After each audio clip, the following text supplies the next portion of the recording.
selamat petang semua. Okey, sebagaimana yang kita sedia maklum, apabila YBMK membuat sidang khas berkaitan dengan pembukaan sekolah, akan berlaku satu situasi di mana akan ada sekumpulan murid akan hadir ke sekolah secara bergilir. Jadi kita akan bercerita bagaimana kaedah penggiliran ini akan berlaku. Saya pun sebenarnya ada dalam beberapa kumpulan WhatsApp tu, saya nampak dah ada pengetua guru besar yang tak berapa nak sure murid mana yang akan datang, murid mana yang akan datang tanpa penggiliran dan siapa yang akan datang dengan penggiliran. Jadi saya mohonlah rakan-rakan khususnya pegawai di sektor pembelajaran baik di JPN maupun di PPD untuk mendapatkan maklumat yang terkini berkaitan dengan kemasukan murid tu. Apabila sesi persekolahan kita dibuka nanti, kemasukan murid ke sekolah ni dia akan ada dalam dua situasi.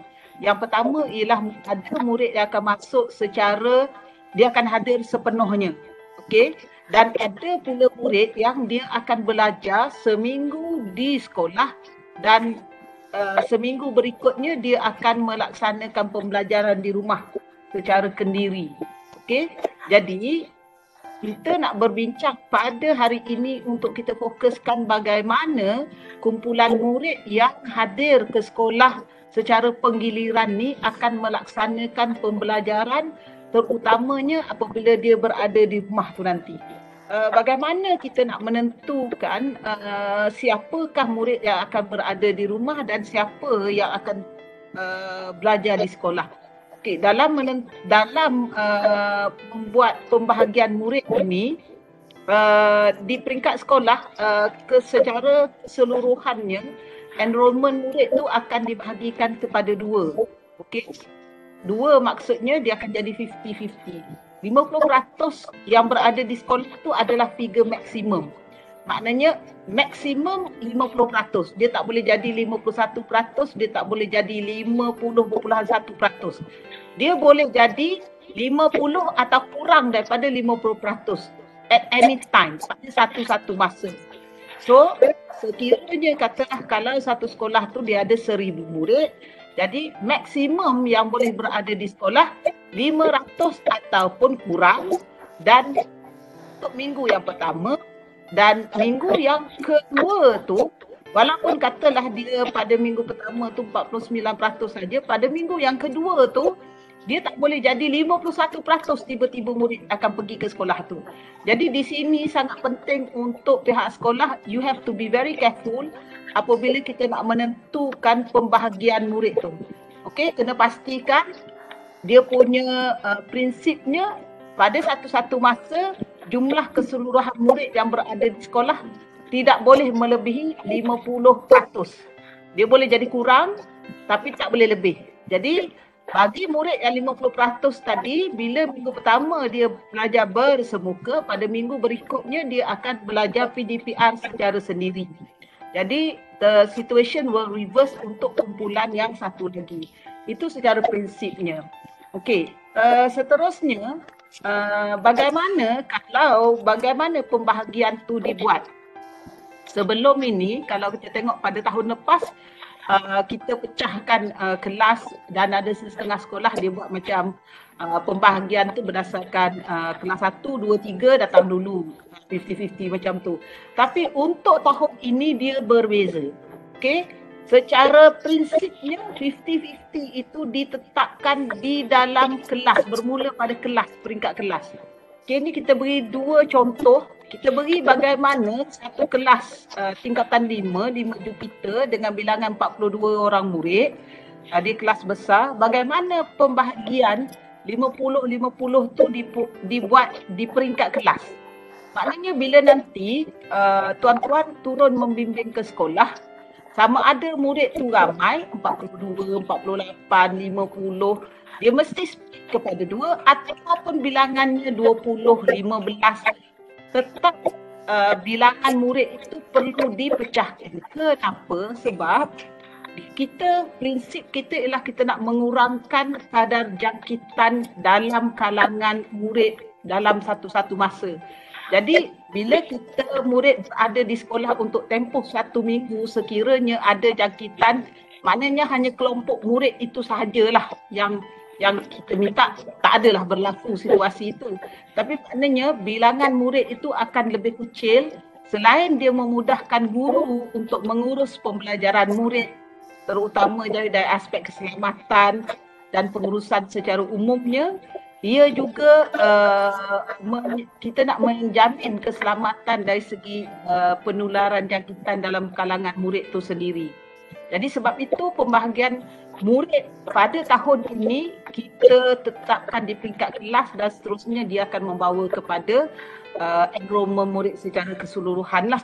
Okay. So kita banyak terima soalan, kalau kelas kecil kena bahagikan tidak?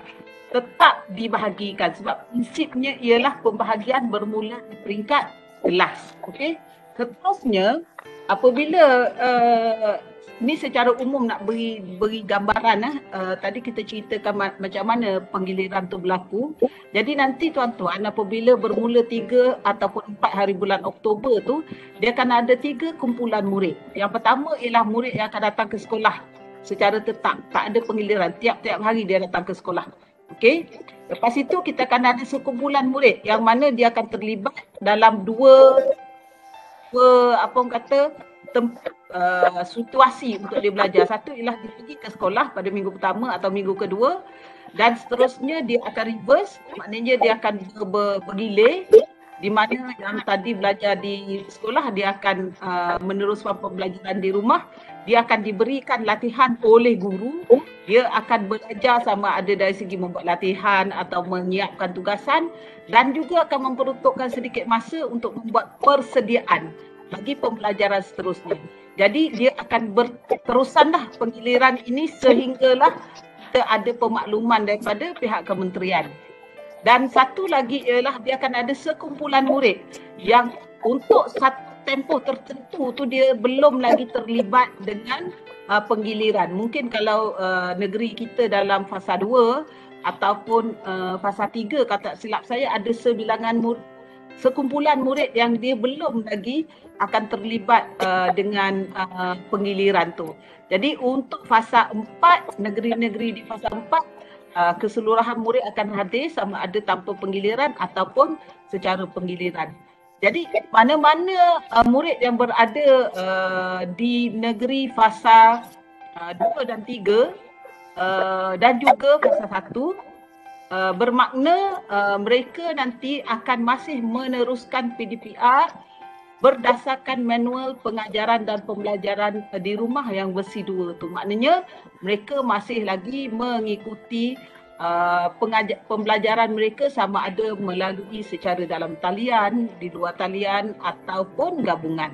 Okey, itu secara umumnya atau secara ringkasnya bagaimana kehadiran murid di sekolah akan berlaku apabila kita masuk pada bulan Oktober nanti. Kita akan pergi kepada bagaimana guru nak menyediakan untuk mengurus pembelajaran murid yang nak dilaksanakan secara penggiliran. Okey. Di sini kita tadi saya dah terangkan kumpulan murid dibahagikan kepada 2. Akan ada murid yang belajar secara bersemuka dan akan ada yang belajar secara sendiri. PDPR yang dimaksudkan di sini ialah guru akan menyediakan bahan pembelajaran untuk murid. Kalau contohnya untuk minggu yang 3-4 hari bulan ini, bagi murid yang dia akan datang belajar di sekolah, dia tak ada masalah. Sebab bahan pengajaran tu guru akan sediakan macam biasalah. Okey, tetapi untuk murid yang akan belajar secara sendiri ini, guru perlu menyediakan bahan-bahan yang bersesuaian berdasarkan topik yang sama akan dipelajari oleh murid di sekolah. Tetapi bahannya mungkin akan dipermudahkan, akan disesuaikan oleh kerana murid ni akan belajar secara sendiri. Dan secara sendiri ni kita fahamlah, maknanya kebanyakan guru akan mungkin tidak menggunakan kaedah secara dalam talian lah. Oleh kerana guru pada masa yang sama mereka sedang mengajar di sekolah dan mereka mungkin terlibat dengan tugas-tugasan lain. Walau bagaimanapun kita dimaklumkan ada sekolah-sekolah yang ataupun guru-guru yang mempunyai kesediaan guru dan muridnya ada kemudahan untuk mereka melaksanakan pengajaran pembelajaran secara hibrid. Hibrid tu bermaksud apabila murid kumpulan A belajar di sekolah, pada masa yang sama murid kumpulan B yang berada di rumah menggunakan peranti yang mereka ada, mereka boleh ikuti pengajaran pembelajaran itu secara real time. Jadi kita di pihak kementerian sangat mengalu-ngalukan sekiranya pihak sekolah mempunyai guru ataupun murid itu mempunyai kemudahan untuk melaksanakan kaedah pengajaran pembelajaran secara hibrid ni. Walau bagaimanapun kita tidak we do not stress on the need to do so sekiranya on the side mungkin sekolah ada tetapi di pihak murid mereka tak ada kemudahan itu. Sebab kita faham dalam keadaan sekarang ada on the side of parents mereka ada banyak masalah mungkin dari segi kesediaan keuangan dan sebagainya, jadi we don't want to impose on the parents. Okay? Jadi itu dari segi kaedahnya. Manakala dalam penyediaan kepada kandungan kurikulum yang nak diajar, sebagaimana yang disebut oleh pegawai-pegawai oleh BBK tadi, berkaitan dengan kaedah manfaatan dan sebagainya, kita faham tempoh yang kita ada ni sebenarnya tidak panjang, lebih kurang dalam 10 minggu, lebih kurang macam itulah. Jadi kalau murid ni bergilir, bermaksud dia mungkin ada lebih kurang dalam 4 ke 5 minggu maksimum untuk mereka hadir, datang dan belajar. Oleh kerana itu, kita melihat kemungkinan akan ada guru-guru yang akan menggabungkan topik-topik yang bersesuaian untuk memastikan kandungan kurikulum dapat diselesaikan. Yang ini kita merujuk kepada kandungan asas yang mana setiap murid perlu menguasai. Okey, kalau misal kata ada juga kita dimaklumkan yang guru-guru dah hampir selesai. Jadi bagi guru-guru yang dah selesai dengan kandungan asas, mereka mungkin boleh teruskan dengan kandungan pelengkap dan juga tambahan. Jadi guru-guru boleh menggabungkan satu ataupun lebih topik. Atau kalau topik yang ada tu dah tak banyak, maknanya mungkin mereka boleh juga mengajar satu topik satu dengan memastikan kandungan asas tu perlu diselesaikan. Kerana apa? Sebab kandungan asas sebagaimana yang kita selalu sebut, ini adalah kandungan yang perlu dikuasai. Dia bukan setakat menyampaikan dia, rakan-rakan, murid perlu dibantu untuk menguasai kandungan asas ini untuk membolehkan mereka meneruskan pembelajaran mereka pada tahap yang seterusnya. Jadi yang itu yang penting. Kenapa kita fokus kepada kandungan asas? Jadi dalam guru merancang bahan pembelajaran itu nanti juga guru di samping mengambil kira kandungan yang masih belum selesai, guru-guru juga boleh mengambil kira tahap penguasaan murid sepanjang PDPR. Jadi rakan-rakan kita di JPN PPD, bila tuan-tuan turun ke sekolah nanti untuk membimbing, mungkin aspek pentaksiran murid lah akan mungkin ada sebilangan guru yang mana dia tidak dapat mentaksir murid dia oleh kerana mungkin dari segi PDP secara luar talian yang dilaksanakan menyebabkan ada satu situasi di mana mereka tak dapat betul-betul gauge. Gauge tu maknanya menentukan tahap penguasaan murid. Jadi di situ mungkin akan perlu ada sesi perbincangan bagaimana guru tadi nak pegawai nak membantu SIC Plus, mungkin SIC Partner Plus, pegawai JPN, pegawai pemulihan dan sebagainya. Bagaimana kita nak membantu guru itu tadi untuk melaksanakan pentaksiran dalam tempoh yang ada dan pada masa yang sama dapat mengajar. Pentaksiran tu maksud saya sebab dia ada dua assessment tu dia ada dia purpose tu kita kena tengoklah, adakah dia tu sebagai pembelajaran ataupun kita nak menilai hasil daripada pembelajaran. Jadi di situ kita kena bantu guru untuk dia faham apa sebenarnya yang dia nak nilai dan untuk tujuan apa yang nak dinilai. Jadi di situ sangat-sangat penting untuk pegawai-pegawai yang turun nanti boleh membantu guru-guru kita lah, terutamanya mereka yang mungkin kurang mahir dari segi pentaksiran bilik darjah ni. Okey, kalau kita tengok kepada aktiviti tu, kita lihat dalam pengajaran secara bersemuka tu kita nyatakan aspek pemulihan, aspek pengukuhan dan juga pembelajaran lah. Maksudnya di situ yang kita minta guru-guru untuk fokuskan sebab masa yang terhad. Jadi apabila guru menyediakan bahan untuk murid belajar itu, guru-guru juga kena diingatkan supaya menyediakan tugasan-tugasan untuk membantu murid mempunyai kesediaan yang lebih apabila mereka datang ke sekolah. Jadi sebenarnya sangat-sangat penting bila kita turun nanti untuk kita sama-sama duduk dengan cikgu-cikgu. Actually it's very important.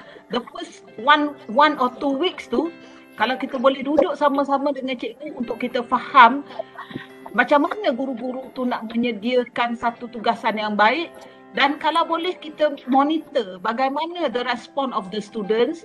Dan pada minggu yang kedua tu kita boleh dapatkan maklumat daripada murid-murid ni. Kita bantu, kita duduk sama-sama dengan guru-guru untuk kita lihat apa respon murid-murid hasil daripada dia belajar sendiri tu. Apabila kita kata dia belajar sendiri ni, kita serahkan kepada guru sejauh mana mereka boleh memberi bantuan kepada murid. Sebab kita faham kalau macam keadaan biasa tak ada masalah lah sebab guru dia tak mengajar. Dalam keadaan terutamanya setengah guru mungkin dia ada kelas yang banyak dan di samping itu tugasan, ini pun satu lagi SI Partner Plus kita mohon untuk duduk sama-sama dengan pentadbir semak supaya tak ada guru yang terlalu banyak kelas dan pada masa yang sama tugasan pun banyak diberi kepada guru-guru ni. Ini sangat-sangat penting.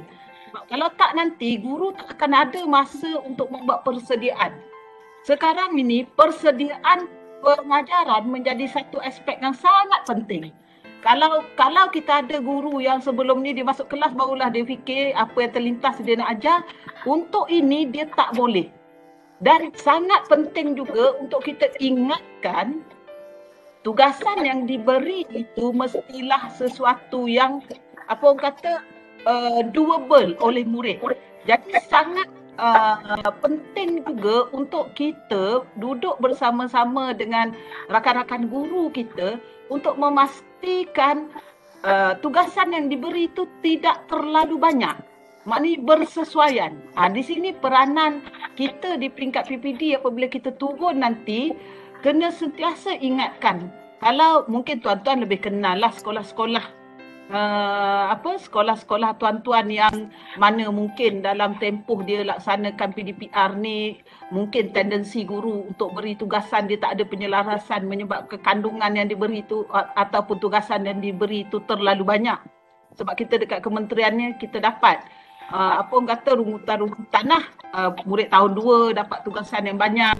Jadi semua perkara itu kita perlu sentiasa ingatkan dan kalau boleh kita duduk sama-sama. Kalau kita dah ada satu, mungkin ada setengah sekolah tu dia ada kaedah-kaedahnya, kita boleh share dengan rakan-rakan yang lain supaya mereka boleh menggunakan pendekatan yang sama untuk memastikan bahan pembelajaran murid yang disediakan itu tidak membebankan murid. Yang itu sangat-sangat penting sebab kalau kita tak kontrol, pantau, bimbing, saya risau dia akan menjadi satu perkara yang nanti banyak kita dapat aduan lah di peringkat dalam kalangan ibu bapa nanti. Okey. Okey, seterusnya tadi saya sebutkan dari segi topik yang nak disediakan. Okey, ini adalah satu contoh yang kami di peringkat kami di BPSH dengan BPK, kita telefon cikgu-cikgu, kita tanya agaknya macam mana pembelajaran jenis aktiviti yang boleh disediakan. Jadi yang ini ialah matematik tahap 1, masa dan juga waktu. Untuk aktiviti PDP ini secara ringkas, ini contoh ya. This is not the best example. This is just one example yang kita sediakan. Jadi macam contoh untuk yang ini, mata pelajaran matematik tahun 1, masa dan waktu. Kita dimaklumkan kalau ikut dia punya progression yang 70% tu, antara bulan Oktober ni murid ni akan belajar berkaitan dengan masa dan waktu dalam standard kandungan hari dan bulan. Jadi ini adalah contoh aktiviti yang lain, tu tuan-tuan boleh baca lah. Bagaimana untuk kumpulan 1 berkaitan dengan standard pembelajaran menyatakan waktu dalam sehari, menyatakan dalam urutan peristiwa dalam sehari, macam mana aktiviti kumpulan 1 guru boleh macam memberi aktiviti yang hampir sama di mana untuk dilaksanakan bagi mereka yang belajar di rumah.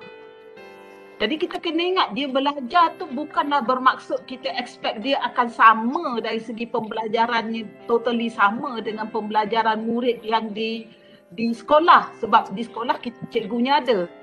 Tetapi at least dia akan memberi satu, actually it also depends on the student's ability sebenarnya. Yang kami pitch ni kepada murid yang sederhana. Setengah murid saya yakin kalau diberi tugasan tu dia akan boleh buat dengan terbaik. In fact mungkin dia boleh belajar secara sendiri di rumah dengan lebih baik. Dengan mungkin dia ada connection YouTube dan sebagainya. Jadi yang itu mungkin untuk setengah murid yang berkeupayaan. Tetapi yang kita pitch ni ialah untuk murid yang sederhana. Jadi murid ni dia untuk aktiviti belajar secara sendiri ni, mungkin apa yang boleh diberi kepada murid ni dia hanya mengumpul gambar ataupun dia melukis gambar. Aktiviti setiap berdasarkan masa yang diberi. Contohnya pagi, apa aktiviti yang dia buat? Mungkin kalau murid yang dia boleh record, dia record. Terpulang kepada guru menentukan, sebab guru kita dah tahu murid kita. Okey. Seterusnya untuk minggu kedua tu, apabila murid yang tadi belajar di rumah tu dia dah kumpulkan gambar, jadi bila dia datang ke sekolah menggunakan bahan yang sama, jadi dia akan berlaku perbincangan dan murid itu secara berpasangan dia akan diminta untuk buat aktiviti padanan. Manakala untuk murid yang dah balik daripada pembelajaran seminggu di sekolah tu, dia akan meneruskan aktiviti pengukuhan ataupun mungkin ada tugasan-tugasan lain yang belum diselesaikan oleh setengah murid, yang itu nanti guru akan sesuaikan. Cuma apa yang kita nak tunjukkan bagaimana kedua-dua aktiviti ini boleh dilaksanakan. Dalam contoh ini kita ambil satu contoh sahajalah. Tapi di sini sebenarnya mungkin kalau matematik ni mungkin ada tajuk lain yang boleh dilaksanakan sebagai satu macam kluster macam itu, yang kita sebut dua topik tu. Jadi yang itu kita serahkan kepada guru-guru untuk sesuaikan. Okey, seterusnya kita ada contoh untuk pendidikan Islam. Okey, pendidikan Islam ni. Okey, next. Mio. Okey, kita ada contoh untuk pendidikan Islam. Okey. So dalam inilah pelaksanaan solat fardu.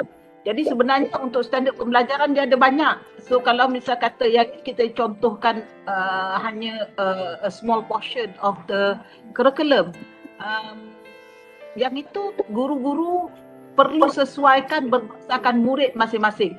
Yang ini rakan-rakan, apabila rakan-rakan turun ke sekolah nanti, rakan-rakan kena yakinkan guru because they know their students.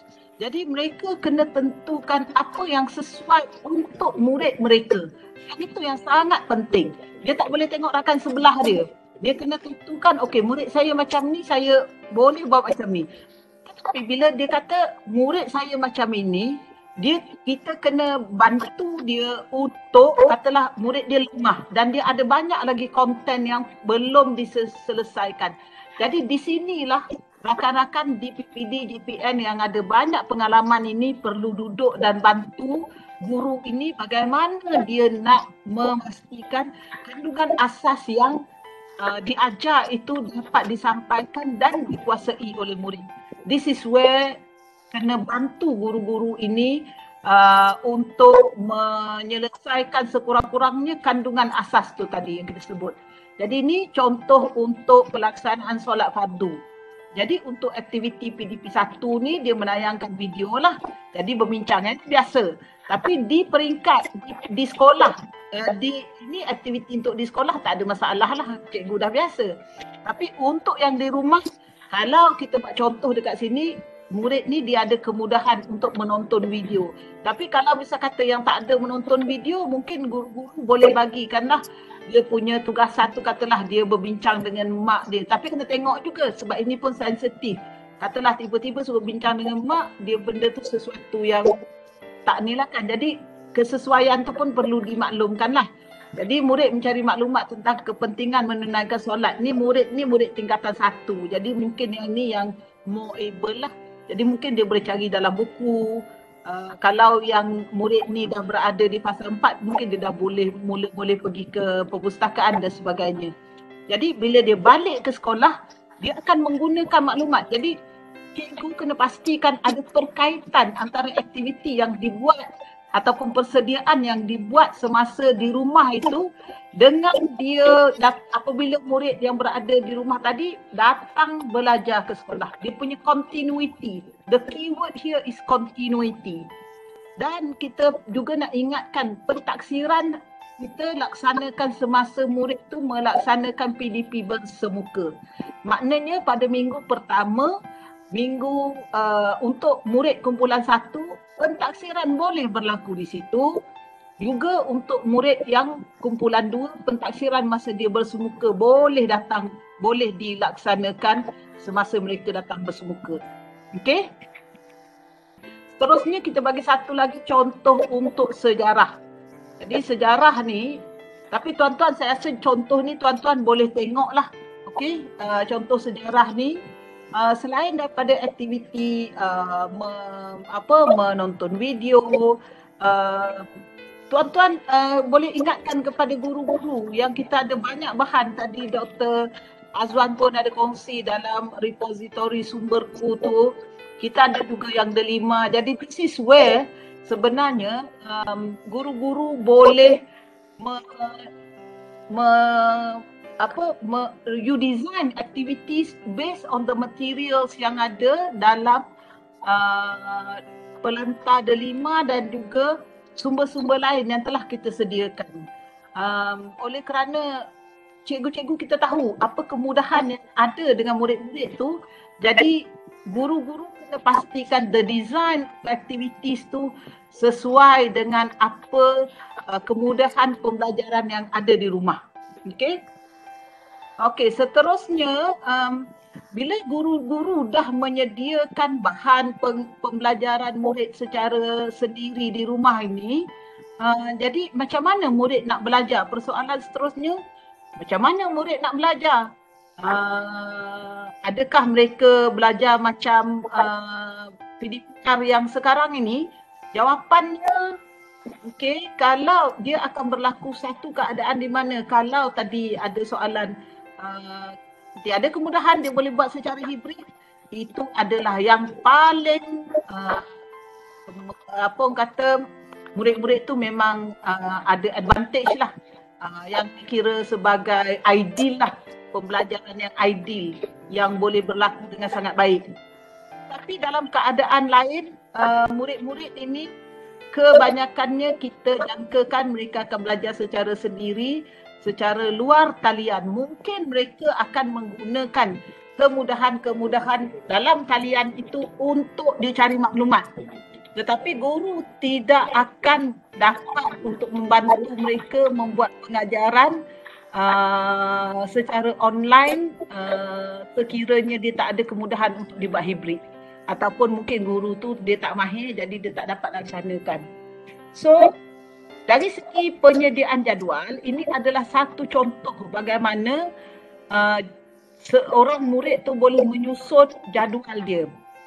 Okey, ini adalah contoh di tingkat sekolah lah. Kalau sekolah rendah, contohnya kalau tahap 1 dia mungkin seorang murid tu dia boleh belajar 2 mata pelajaran sehari. Okey, jadi next kita bagi contoh. Kalau sekolah tahap 3, tahap 2 dia boleh belajar 3 mata pelajaran sehari atau 2 mata pelajaran sehari. Dia terpulang kepada murid tu. Okey. Okay, jadi contoh, sebab ini adalah contoh tuan-tuan. Yang ini katalah ni Isma, katalah ini Isma. Isma ni murid tahun berapa? Tahun 1. Ni tahun 1. Okey, bukan, ni ada geografi. Geografi tingkatan 3. Ni Isma tingkatan 3. Jadi ini adalah satu jadual yang Isma sedia berdasarkan dia punya keupayaan dia. Dia nak belajar sampai tengah hari saja dan dia sediakan satu jadual pembelajaran untuk dia. Jadi jadual pembelajaran ni mungkin akan berbeza dari satu murid ke satu murid. Kalau misal kata ada sekolah dia nak selaraskan, dia kena bincang. Yang terbaik adalah untuk dia bincang dengan dalam kelas tu, bincang dengan ibu bapa. Sebab kita, we do not want to pressure the students dalam keadaan sekarang. Oleh kerana ibu bapa kan mula bekerja. Jadi akan ada satu situasi di mana mungkin ibu bapa tak selesa. Jadi sangat-sangat penting sekiranya ada perbincangan di peringkat guru dan juga murid ataupun ibu bapa dalam WhatsApp kelas tu untuk menentukan dia punya jadual pembelajaran murid tu. Okey, yang ini satu contoh di mana murid tu boleh tentukan masa dia. Okey, contoh seterusnya, dia juga boleh berlaku dalam keadaan dia tak tentukan masa, tapi dia cuma buat okey, pagi dia nak belajar bahasa Melayu, petang dia tak nak belajar bahasa Melayu, mungkin dia nak buat aktiviti lain, dia nak tolong mak dia dan sebagainya. Dia cuma nak belajar matematik malam.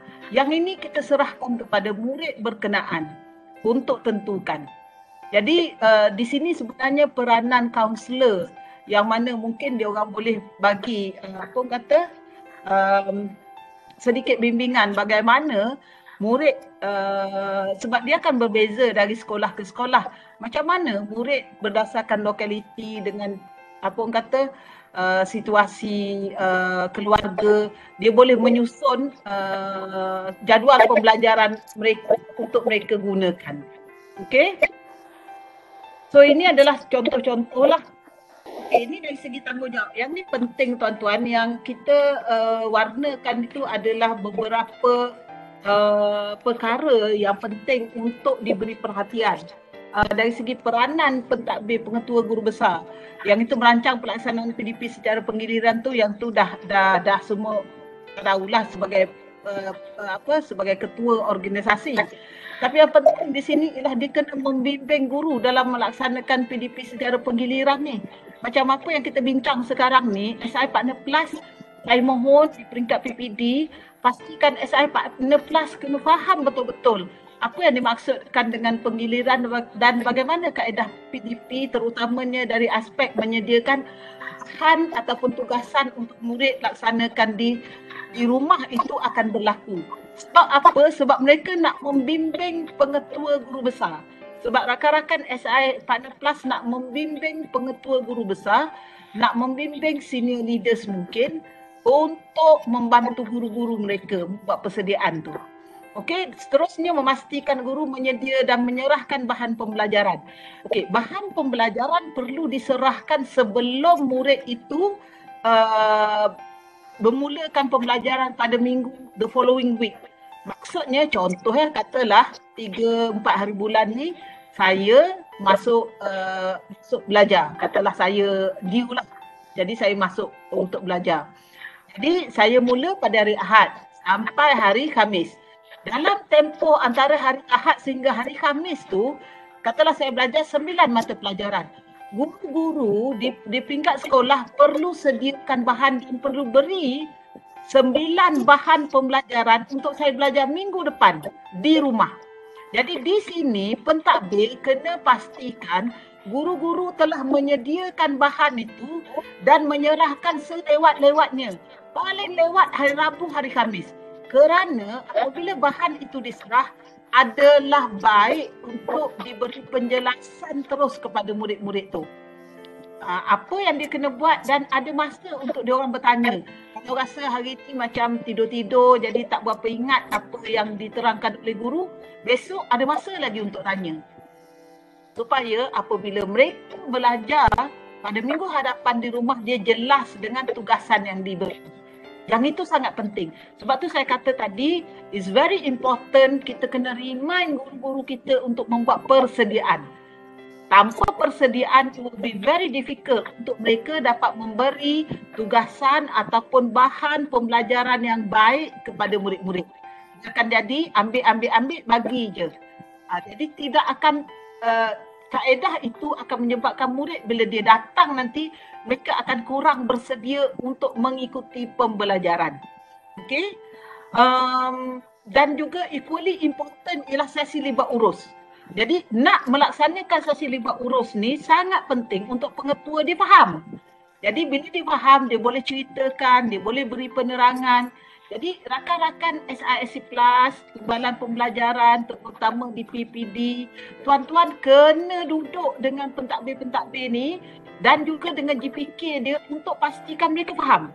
Jadi sebaik-baiknya bila ada sesi libat urus tu, terutamanya dengan sekolah-sekolah yang biasanya bila penerangan mereka kepada ibu bapa tu, dia perlu support daripada tuan-tuan.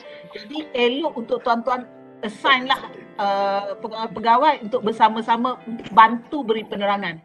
Sebab bila dia orang faham, lebih mudah untuk pentadbir kita mengurus sekolah dia. Kalau misal kata ada tak faham, tak puas hati, this is where nanti akan ada banyak isu-isu lah. Okay? Untuk guru pula, yang kita highlight di sini, yang pertama sekali ialah pentaksiran bilik darjah. Ini sangat penting untuk pentaksiran tu dibuat dalam keadaan murid telah diajar dan mereka bersedia. Itu yang pertama. Okay, lepas tu yang kedua ialah rancangan pengajaran harian. Okay, apa yang kita maksudkan di sini ya? Yang ini kena jelas ya. Bila kita sebut rancangan pengajaran harian ni, okay, dia kena dalam salah satu rancangan pengajaran harian tu dia kena buat catatan yang memaklumkan yang murid dan kumpulan B ni pada minggu itu dia belajar apa. Dia buat ringkasan, buat catatan ringkas dia. Contohnya katalah murid minggu ni katalah cikgu geografi. Dia ada 3 masa 3 waktu. Jadi minggu ini dia mengajar tentang bentuk muka bumi. Ini contohlah bentuk muka bumi. Jadi dia pun buatlah catatan di situ. Okey, 30 daripada 15 orang murid yang mengikuti yang PDPR secara sendiri ini, satu menonton video, kedua menjawab 5 soalan berdasarkan video yang ditonton. Contohnya lah. Jadi dia catat macam tu je. Satu, untuk seminggu tu yang murid akan belajar tu. Tapi maknanya apabila disemak untuk persediaan pada minggu itu, dia akan nampaklah. Kalau tak pada hari pertama, mungkin hari yang kedua waktu. Sebab tadi kata 3 waktu tu kan. Katalah hari Isnin dengan hari Khamis. Kalau dia lupa nak tulis pada hari Isnin, dia boleh tulis pada hari Khamis. Apa yang murid yang dekat rumah tu belajar. Jadi dengan cara itu, dia akan membolehkan pentadbir nanti bila dia memantau, dia nak semak buku rekod, dia nak cerap ke, dia tahu apa yang telah diberi tugasan ataupun kerja yang diberi kepada murid yang berada di rumah. Itu adalah dia punya catatan. Hanya catatan ringkas. Yang rancangan pengajar harian biasa untuk murid yang PDP macam biasa, itu adalah macam biasa. Okey? Lepas itu yang seterusnya, tadi saya sebut pasal guru kena merancang, pentadbir kena bantu untuk guru merancang. Jadi samalah, guru kena rancang, dia kena sediakan bahan. Kena sedia bahan ni, kena tuan-tuan kenal cikgu-cikgu yang dibimbing tu, jadi bantulah mereka yang perlu kepada khidmat tuan-tuan. Tapi yang tuan-tuan kena juga semak dari masa ke semasa ialah bagaimana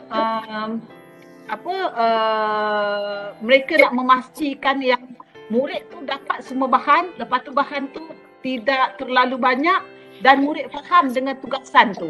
Yang itu yang mungkin dari masa ke semasa tuan-tuan kena semaklah dengan guru-guru yang dibimbing tu nanti.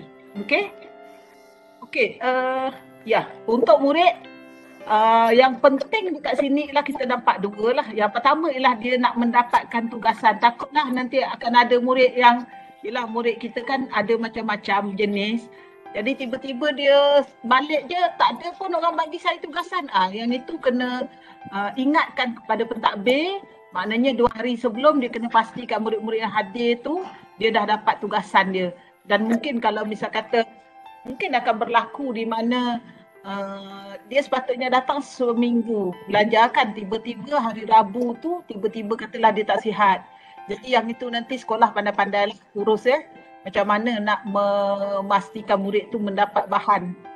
Saya yakin yang itu tak ada masalah lah. Di peringkat sekolah saya nampak banyak kreativiti guru-guru dalam nak menyampaikan bahan-bahan pembelajaran.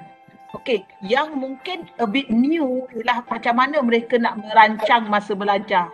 Okey, jadi di sini kaunselor, pegawai-pegawai kita yang mengurus kaunselor di sekolah, guru bimbingan dan kaunseling, dan biasa terlibat dengan aktiviti macam mana nak mengajar kemahiran mengurus masa tu. Jadi boleh diberilah sedikit panduan kepada murid-murid ni bagaimana mereka nak mengurus masa mereka untuk belajar. Okey? Manakala ibu bapa yang paling pentingnya kita melihat yang pertama ialah nak memastikan mereka membuat tugasan mereka. Okey, yang ini bukan dia tolong buat tapi dia memastikan anak dia tu buat. Sebenarnya ada setengah ibu bapa dia nampak macam yelah ada sebab mungkin respon daripada guru-guru juga. Dia nak menyiapkan tugasan. Jadi in order to siapkan dia tolong buat lah. Jadi aktiviti itu siap. Ini pun satu perkara lah yang kita kena bagi tahu guru-guru. Sebab saya dapat satu maklumat lah di mana guru-guru agak kasar lah dalam teguran kepada anak-anak. Jadi kita kena maklumkan kepada guru-guru kita, bulan pertama ni kita kena lebih bertoleransi lah untuk memastikan anak-anak kita ni nak datang ke sekolah. Katalah kalau tugasan tak siap, tak apa. Yang pentingnya mereka datang ke sekolah. Okay? At least they make an effort untuk datang ke sekolah dan kita bantulah apabila mereka berada di sekolah. Jadi ibu bapa ni juga mereka perlu berkomunikasi. Jadi yang ni kita kena maklumkanlah kepada guru-guru untuk berkomunikasi ni untuk kita pastikan yang mereka faham. Dan juga yang ni sangat penting kita kena maklumkan kepada ibu bapa terutamanya bagi guru-guru yang mereka ada sesi PDP penggiliran dan pada masa yang sama dia ada juga murid dia yang masih lagi mengikuti PGPR. Jadi mungkin guru-guru ini daripada mengajar secara dalam talian, katalah kalau dia ada masa mungkin lepas dia mengajar dalam kelas tu untuk murid yang mengikuti penggiliran dia akan bagi tugasan. Itu satu hal. Tetapi dia ada lagi murid yang memang mengikuti PDPR sepenuhnya. Katalah kalau guru ini tak dapat, kalau biasanya dia mengajar secara dalam talian, dalam keadaan banyak tugasan nak dibuat ni dia tak boleh. Jadi dia nak menggunakan kaedah secara luar talian. Maklumat awal mesti diberitahu kepada ibu bapa. Yang ini sangat penting. Sebab nanti akan ada tak puas hati ibu bapa kalau dia tak faham. Sebab tu saya mohon semua timbalan pembelajaran, JPM terutamanya, juga timbalan pembelajaran PPD untuk memastikan mesej ini kena sampai dalam mana-mana taklimat yang diberikan kepada ibu bapa oleh pentadbir. Yang ini sangat penting sebab ibu bapa dia mungkin tak nampak situasi itu. Dia akan ada sekumpulan guru kita yang dia mungkin kena mengajar murid secara penggiliran, dan ada pada masa yang sama murid yang diajar tu masih lagi mengikuti PDPR sepenuhnya. Dan dia yang terkesan nanti ialah guru yang biasanya dia aktif buat secara dalam talian. Dan bila dia balik ke sekolah, kalau dia mampu, alhamdulillah. Tapi kalau dalam keadaan dia tak dapat melaksanakan, jadi maklumat itu kena beritahu awal-awal lagi, supaya arrangement, yang pertama ialah kefahaman ibu bapa penjaga tu, yang kedua apakah arrangement yang dipersetujui yang pada masa yang sama tidak membebankan guru kita. Jadi yang itu saya mohon semua timbalan, semua SI Partner Plus kena ingatkan kepada guru-guru, kepada pentadbir, dan SISC Plus dan juga rakan-rakan pegawai yang lain kena ingatkan kepada guru kita dari masa ke semasa lah. Dan kita juga boleh bercakap dengan wakil-wakil PIBKS dengan PIBG supaya perkara ini difahami, dan akhir sekali kita boleh bantulah dari segi guru kita nak melaksanakan PDP penggiliran dan juga PDPR. Okey, so tuan-tuan, tuan-tuan sering nampaklah KPM committed melakukan yang terbaik. Sebenarnya bila YBMK mengatakan KPM committed, actually dia represent kita semua. KPM tu bermaksud tuan-tuan, saya, tuan-tuan di JPN, tuan-tuan di PPD, rakan-rakan kita di sekolah. Itu adalah KPM sebenarnya. Dia bukan KPM tu maknanya kami dekat headquarters ni, tidak. Dia mewakili kita. Jadi ini adalah janji kita sebenarnya kepada anak-anak kita.